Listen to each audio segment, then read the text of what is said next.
chose est la conséquence. Alors même moi, j'ai préféré travailler la conséquence comme leçon à part. J'espère que vous allez suivre cette leçon. C'est une leçon qui est simple, bien évidemment, et en même temps, vous allez avoir besoin de cette leçon pour mieux travailler la production écrite. Alors voilà le titre de la leçon, exprimer une conséquence. Il y a aussi d'autres leçons où, si vous voulez, on entend parler de la subordonnée circonstancielle de conséquence. Donc, subordonnée, conséquence, complément circonstanciel de conséquence. Donc, c'est une même appellation. Alors, on va d'abord observer les exemples suivants. Alors, exemple numéro 1.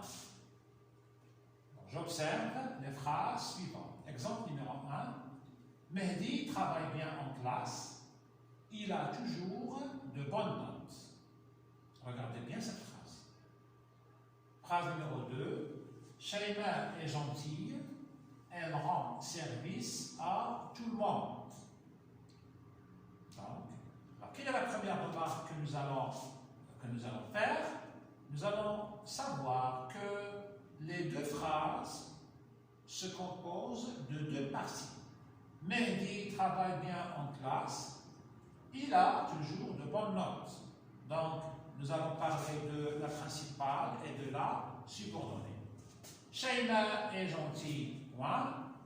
Elle rend service à tout le monde. Comment nous allons exprimer la conséquence dans ces deux phrases? Alors, voilà comment nous allons faire. D'abord, je dégage la principale et la subordonnée.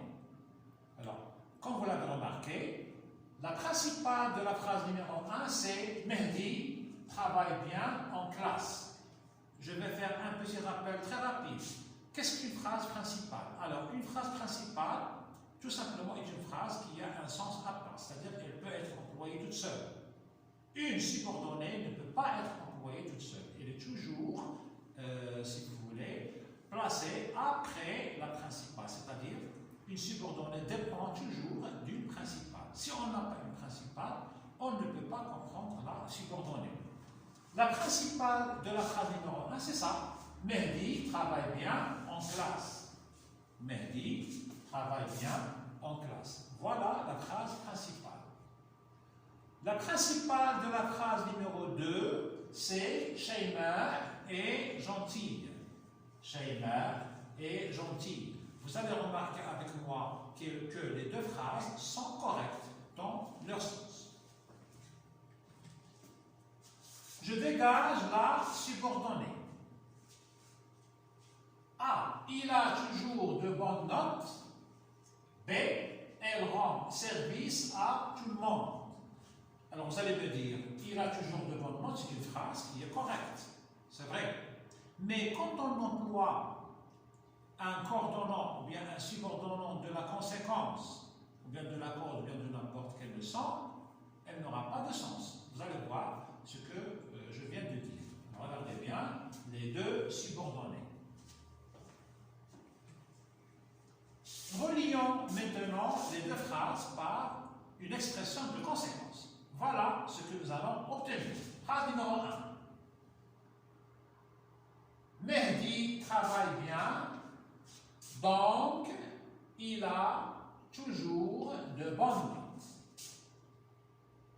Alors, où est la principale et où est la subordonnée? La phrase principale, c'est ça. Mehdi travaille bien. Pas de problème. Le sens, il est correct. Alors, voilà maintenant la subordonnée. Donc, il a toujours de bonnes notes. Si vous dites à quelqu'un, donc, il a toujours de bonnes notes, ça ne veut rien dire. Ça n'a pas de sens. Donc, une subordonnée, elle est employée avec un coordonnant, un subordonnant, donc, par conséquent, si bien que, tellement que, ainsi de suite. Donc, la phrase n'a pas de sens. La subordonnée n'a pas de sens toute seule. Voilà la subordonnée à partir de donc. Donc, il a de bonnes notes. Je relis l'exemple, les phrases de l'exemple numéro 2 par tellement que ou bien si que. Ce sont des subordonnants, d'accord? Parce qu'on va trouver une partie dans la principale et l'autre partie dans la subordonnée. Regarde. Shayma est tellement gentille qu'elle rend service à tout le monde. Donc regardez, tellement ou bien si. Alors, tellement ou bien si est suivi soit d'un adjectif, d'accord? Parfois, on peut trouver un adverbe. La voiture roule tellement vite ou bien si vite. Donc, vous pouvez trouver, si vous voulez, donc un adjectif ou bien un adverbe, évidemment, et le que, il vient au milieu de la principale, si vous voulez, entre la principale et la subordonnée. Remarque. Nous remarquons que la subordonnée est la conséquence de la principale. Donc, la subordonnée, c'est elle qui nous donne le résultat, la conséquence de ce qui s'est passé en principal. D'accord? Voilà. Donc, il a toujours de bonnes notes. Alors, quelle est la conséquence du travail de Mehdi, qui travaille bien en classe? Tout simplement, il a toujours de bonnes notes. Phrase numéro 2. La conséquence de la gentillesse de Shayma, elle rend service à tout le monde. Donc, la principale nous renvoie directement à la subordonnée qui est tout simplement un résultat. Donc, une principale nous donne, si vous voulez, nous entraîne vers une conséquence ou bien vers un résultat. La règle grammaticale est la suivante. Donc, c'est un coordonnant. Nous avons déjà parlé des coordonnants, mais où est donc or ni car? Alors, vous avez remarqué avec moi le mot donc, c'est un coordonnant.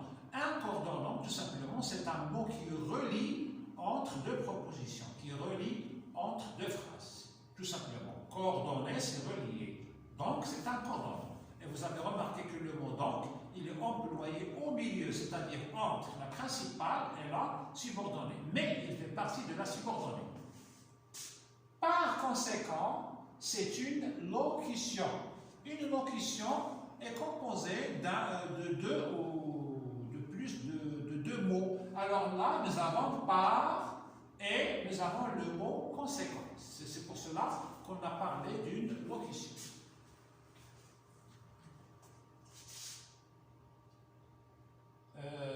Nous allons voir un exercice. Je vais vous expliquer l'exercice, bien évidemment. Alors, dans l'exercice, nous allons relier les phrases suivantes par les expressions de conséquences données entre parenthèses. 1. Ce téléphone est très cher, je ne peux pas l'acheter. 2. Il fait chaud, nous buvons beaucoup d'eau. Vous allez relier avec tel mot. 3. Le coronavirus est une épidémie dangereuse, il faut faire très attention. Si que. 4. Vous faites des efforts continus, vous réussirez en fin d'année. Par conséquent. Alors vous allez essayer donc de relier les phrases par les mots que je viens de donner. L'exercice numéro 2. Alors je vais vous laisser le choix de faire des phrases libres. Alors vous allez essayer de trouver des phrases, tout d'abord avec donc, une phrase avec donc, une phrase avec par conséquent, une phrase avec tellement que, et une phrase avec si que. Alors voilà donc l'expression de la conséquence. La conséquence, surtout le mot donc, il est employé beaucoup en mathématiques. Alors si vous suivez votre professeur de mathématiques, quand il arrive à une conséquence, à une fin, à un ensemble de solutions, etc., alors il emploie le mot donc, c'est-à-dire il vous donne le résultat de la démonstration qui a été, si vous voulez, faite par ce professeur. Alors j'espère que vous avez compris l'expression de la conséquence. C'est une leçon, comme j'ai dit, qui a une relation avec la cause, l'expression